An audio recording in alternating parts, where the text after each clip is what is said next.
जनता TV देख रहे हैं आप। मैं आपके साथ दीक्षा शर्मा। बुलेटिन में बात करेंगे उत्तराखंड से जुड़ी खबरों की। माघ पूर्णिमा के मौके पर प्रयागराज कुंभ मेले के साथ साथ देवभूमि उत्तराखंड में हरिद्वार की हर की पौड़ी पर स्नान घाटों पर श्रद्धालुओं की भारी भीड़ उमड़ रही है। हरिद्वार में हर की पौड़ी पर सुबह से ही गंगा स्नान के लिए लोग पहुंच रहे हैं। दूर दूर से लोग गंगा मैया की आस्था में डुबकी लगाने के लिए यहाँ पहुंच रहे हैं। बता दें कि माघ पूर्णिमा पर गंगा स्नान का विशेष महत्व माना जाता है। ये माघ महीने के शुक्ल पक्ष की पूर्णिमा तिथि को मनाया जाता है और ये तस्वीरें आपको दिखा रहे हैं हरिद्वार से, जहां पर भक्त बड़ी संख्या में सुबह से ही आस्था की डुबकी लगाते नजर आ रहे हैं, सूर्य को अर्घ दे रहे हैं।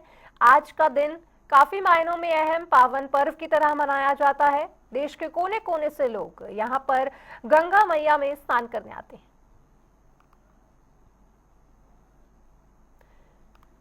बता दें कि जिस तरह से प्रयागराज महाकुंभ में 2 करोड़ से ज्यादा श्रद्धालुओं के आने की उम्मीद है, तो वहीं गंगा स्नान के लिए हरिद्वार की हर की पौड़ी में भी विशेष रूप से देश के कोने कोने से लोग पहुंच रहे हैं और जिसके चलते सुरक्षा व्यवस्था को ध्यान में रखा गया है। महिलाओं के लिए विशेष व्यवस्थाएं की गई हैं, तो वहीं नहाने के बाद क्या कुछ व्यवस्थाएं होनी चाहिए वो भी प्रशासन की तरफ से पुख्ता इंतजाम किए जा चुके हैं। ये तस्वीरें अपने आप में बहुत कुछ बयां करती हैं। हरिद्वार से हमारे संवाददाता विकास खरे हमारे साथ जुड़ गए हैं। विकास, आज माघ पूर्णिमा का दिन काफी मायनों में अहम, सुबह से ही भारी जो भीड़ है वो देखने को मिल रही है। बिल्कुल दीक्षा, देखिए आज माघ पूर्णिमा स्नान को लेकर जिस तरह से प्रयागराज में लगातार गंगा स्नान चला, तो हमारे अगर हरिद्वार की बात करें तो धमदेगर में भी लगातार जो श्रद्धालु हुए वो हरिद्वार पहुंच रहे हैं, मां गंगा में आस्था की डुबकी लगाकर पुण्य अर्जित करे। हाल ही अगर मैं बात करूं तो हरिद्वार में तड़क के सुबह से 4 बजे से जो है मां गंगा में आस्था की डुबकी लगाने के लिए जो श्रद्धालु लगातार देश के अन्य कोने से यहाँ पर पहुंच रहे हैं। चूंकि जो श्रद्धालु प्रयागराज नहीं पहुंच पा रहे हैं वो मां गंगा में हरिद्वार पहुंचकर आस्था की डुबकी लगा रहे हैं। तो ऐसे में जो आज का स्नान काफी महत्वपूर्ण माना जाता है, क्योंकि जिस तरह से हरिद्वार प्रशासन के द्वारा लगातार तैयारी की गई थी उसको भी लेकर तैयारी पूरी यहाँ पर दुरुस्त है। कहने के जो श्रद्धालु हरिद्वार पहुंच रहे हैं, तमाम जो हरिद्वार के घाट है वहां पर जो है श्रद्धालु से खचाखच भरे हुए हैं। लेकिन जिस तरह से जो सुरक्षा व्यवस्था अगर हम बात करें तो सुरक्षा व्यवस्था वो पूरी तरह से चाक-चौबंद यहाँ पर प्रशासन के द्वारा की गई है। कई सेक्टर जोन में यहाँ पर जो है जो सेक्टर अधिकारी उनके यहाँ पर जो है मौजूद किया गया। तो ऐसे में जो है सुरक्षा का ख्याल रखते हुए जो ट्रैफिक प्लान है वो भी यहाँ पर जारी किया गया। लगातार सुबह से ही जो है श्रद्धालु हरिद्वार पहुंच रहे हैं। देश के अन्य कोने से जिस तरह से श्रद्धालु हरिद्वार पहुंचते हैं तो कहीं न कहीं मां गंगा में आस्था की डुबकी लगाकर यहाँ पर पुण्य अर्जित करते हैं। तमाम जो हरिद्वार के गंगा घाट है वहां पर जो श्रद्धालु का जो पहुंचना है सुबह से ही तड़के 4 बजे से शुरू हो गया था। तमाम जो गंगे घाट है वो वहां पर जो है श्रद्धालु से खचाखच भरे हैं। तो ऐसे में जो दीक्षा अगर हम बात करें तो श्रद्धालु लगातार जिससे हरिद्वार पहुंचे उनसे भी हमारे बातचीत, श्रद्धालु का साफ तौर पर कहना है कि वो प्रयागराज नहीं पहुंच पा रहे, वो मां गंगा में आस्था की डुबकी लगाने हरिद्वार पहुंच रहे। ऐसे में जो है महिलाओं की सुरक्षा के लिए भी तमाम जो घाट है वहां पर पूरी चाक-चौबंद व्यवस्था की गई। महिलाओं के लिए अलग घाट यहाँ पर स्नान करने के लिए बनाए गए हैं ताकि महिला को भी जो है स्नान करने में किसी प्रकार की कोई भी दिक्कतों का सामना ना करना पड़े। ऐसे में जो प्रशासन पहले से चाक-चौबंद व्यवस्था यहाँ पर पहले से ही पूरी कर चुका था। दीक्षा जी विकास, रोकूंगी आपको। एक बड़ी खबर, बड़ी जानकारी का रुख करेंगे हरिद्वार से इस वक्त की बड़ी खबर का। आज आपको बता दें हरिद्वार दौरे पर रहेंगे मुख्यमंत्री पुष्कर सिंह धामी। ये इस वक्त की बड़ी खबर बता रहे हैं आपको। 38वें राष्ट्रीय खेलों के आयोजित कार्यक्रम में शिरकत करते नजर आएंगे मुख्यमंत्री पुष्कर सिंह धामी। आज हरिद्वार दौरे पर रहेंगे। साथ ही आपको बता दें कुश्ती प्रतियोगिता का अवलोकन करेंगे। रोशनाबाद पहुंचेंगे सीएम धामी अब से थोड़ी ही देर में। और आपको बता दें कि हरिद्वार से विकास खरे हमारे साथ लगातार जुड़े हुए हैं। विकास, आज हरिद्वार दौरे पर रहेंगे मुख्यमंत्री और जिस तरह से बताया जा रहा है कितनी देर में पहुंच सकते हैं? अगर हम बात करें तो भी कैबिनेट के बाद मुख्यमंत्री पुष्कर सिंह धामी सीधे हरिद्वार पहुंचेंगे। साफ तौर पर जो सुरक्षा को लेकर हरिद्वार प्रशासन के द्वारा यहाँ पर तैयारी की गई, चूंकि 1:05 पुष्कर सिंह धामी जो है हरिद्वार के पुलिस लाइन में हेलीकॉप्टर से यहाँ पर पहुंचे। उसके बाद वो जो है वंदना कटार स्टेडियम में पहुंचकर 38वें राष्ट्रीय गेमों जो चल है उनका जो यहाँ पर कुश्ती का अवलोकन करेंगे। ऐसे में जो है प्रशासन के द्वारा लगातार जो तैयारी यहाँ पर पूरी कर ली गई। कहीं न कहीं मुख्यमंत्री 1 घंटा जो स्टेडियम में यहाँ पर रुकेंगे और कहीं न कहीं जो खिलाड़ी है उनका भी उत्साहवर्धन यहाँ पर करेंगे। तमाम जो तैयारियां खेल अधिकारी के द्वारा वो भी यहाँ पर पूरी तैयारी की गई है। दीक्षा जी बिल्कुल विकास, और जिस तरह से बताया जा रहा है कि मुख्यमंत्री लगातार 38वें राष्ट्रीय खेलों को बढ़ावा देते नजर आते हैं हमेशा से ही और अवलोकन करते नजर आएंगे, तो कहीं ना कहीं खिलाड़ियों का उत्साह भी बढ़ाएंगे।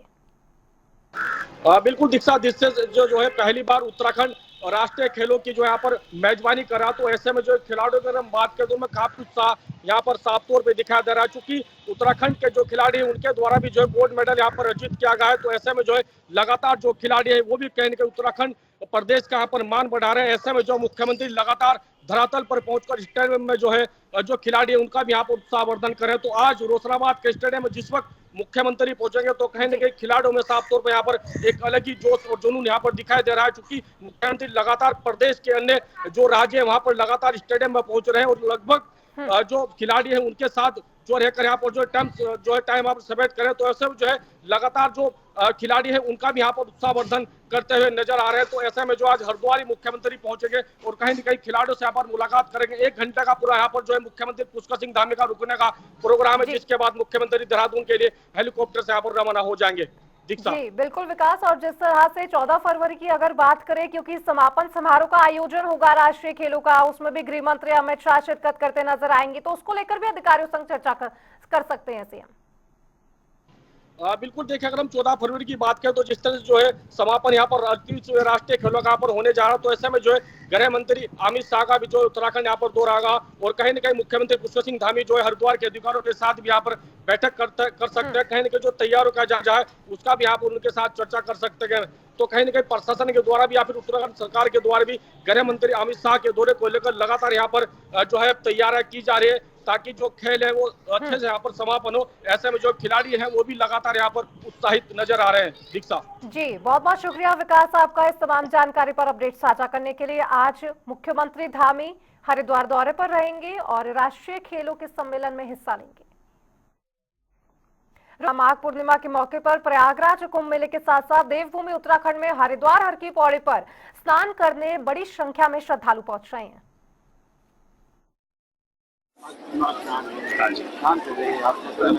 बहुत अच्छी अनुभूति है। परमात्मा का आशीर्वाद है जो गंगा मैया के दर पे आए हैं, स्नान कर रहे हैं। तो हर एक भारतीय को गंगा मैया के दर आना चाहिए।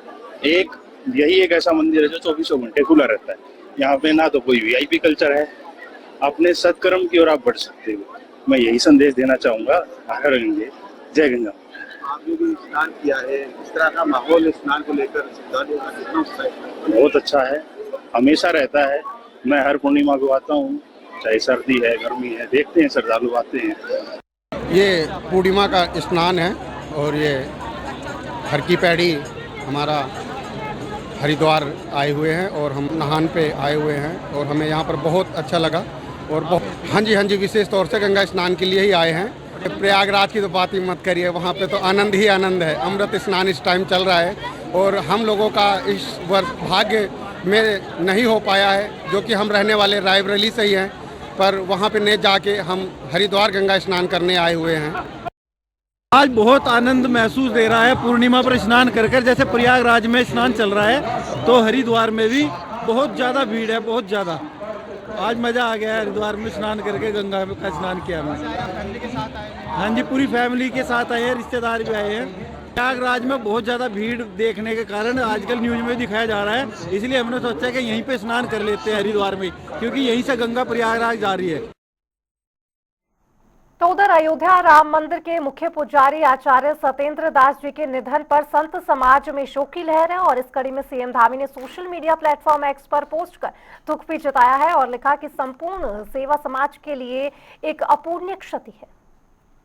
आपको बता दें कि क्या कुछ लिखा है मुख्यमंत्री ने। तो मुख्य पुजारी आचार्य श्री सत्येंद्र कुमार दास जी महाराज के निधन का समाचार अत्यंत दुखद और संपूर्ण संत समाज के लिए एक अपूर्णीय क्षति है। प्रभु श्री राम से प्रार्थना है कि पुण्यात्मा को श्री राम चरणों में स्थान और साथ ही शोक संतप्त अनुयायी और शुभ चिंतकों को ये असीम दुख सहन करने की शक्ति प्रदान करे। ये मुख्यमंत्री पुष्कर सिंह धामी ने एक्स पर पोस्ट कर लिखा और साथ ही उन्हें नमन भी किया।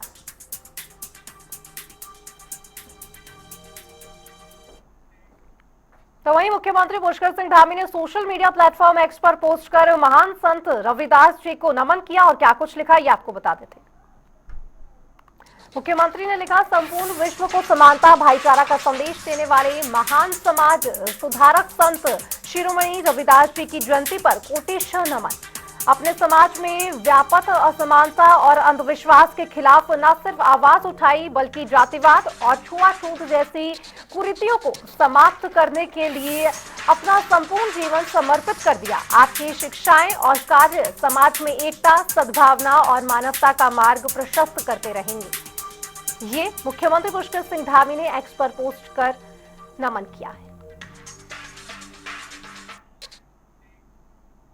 और चलिए देहरादून से रुक कर लेंगे इस वक्त की बड़ी खबर, बड़ी जानकारी का। देहरादून से आपको बता रहे हैं इस वक्त की बड़ी खबर, उत्तराखंड कैबिनेट की महत्वपूर्ण बैठक जारी है। सीएम पुष्कर सिंह धामी बैठक की अध्यक्षता कर रहे हैं। आगामी विधानसभा बजट सत्र से पहले काफी मायनों में बैठक को अहम माना जा रहा है।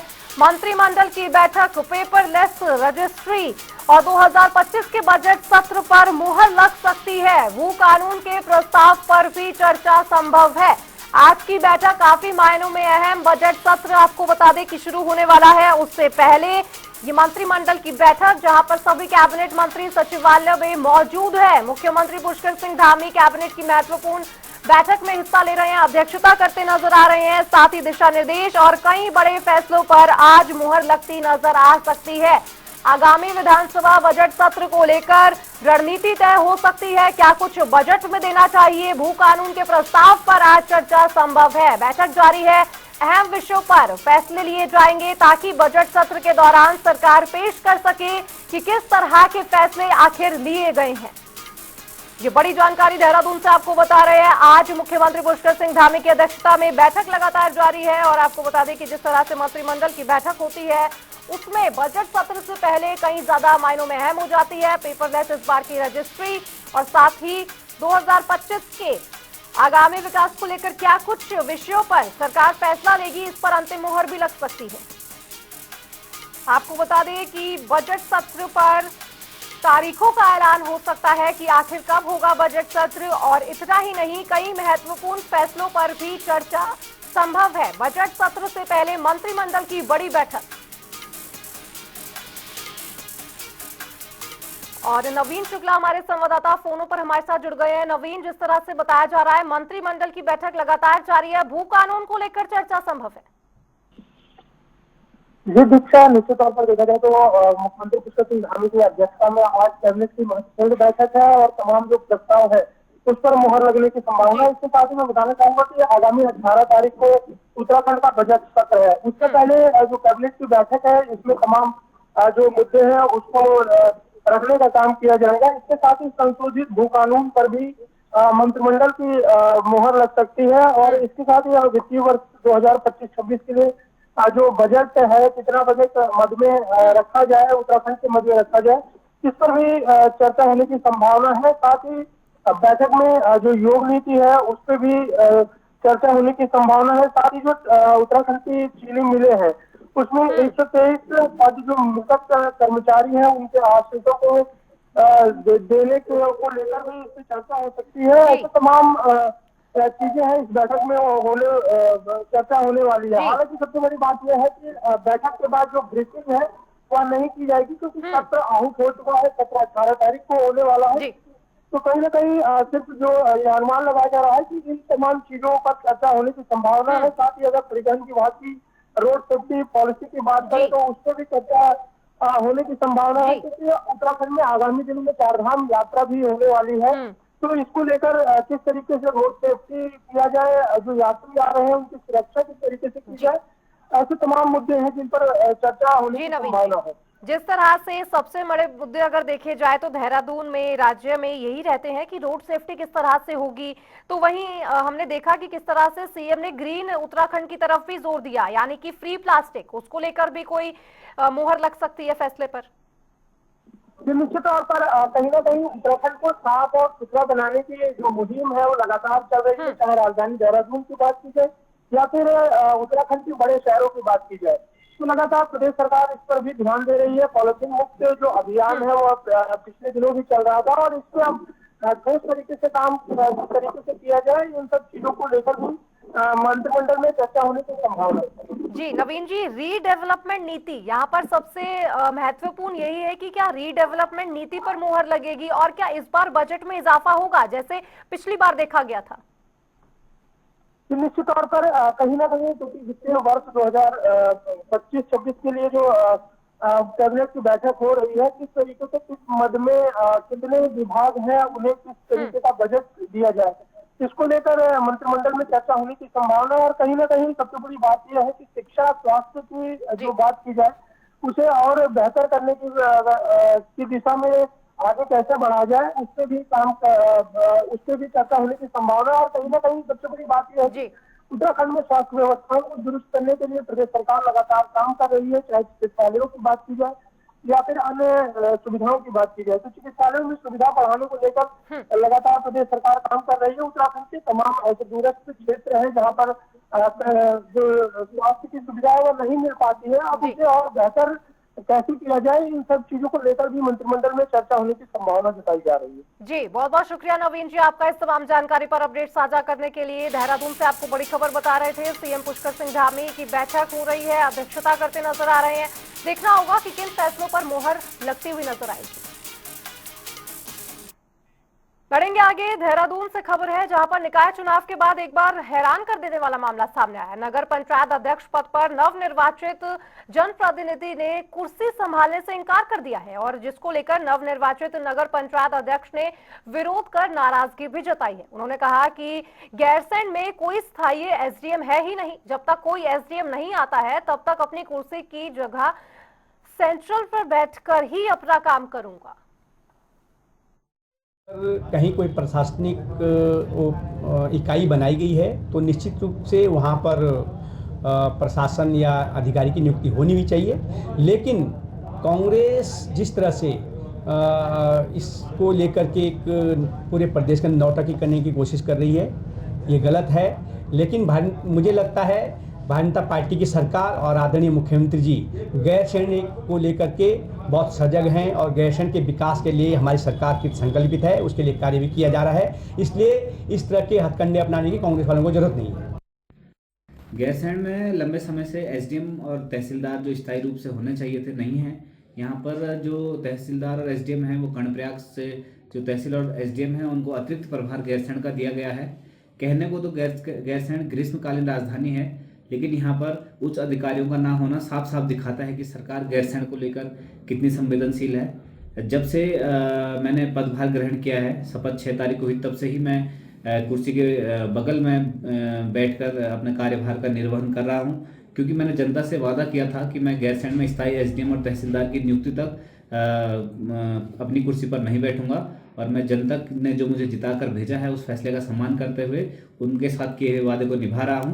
मैं सरकार से निवेदन करता हूं कि जल्द से जल्द गैरसैंण को गंभीरता से लें और यहां पर स्थायी एसडीएम और तहसीलदार भेजें। और चलिए, बुलेटिन में फिलहाल इतना ही, लेकिन खबरों का सिलसिला जनता टीवी पर लगातार जारी है। नमस्कार।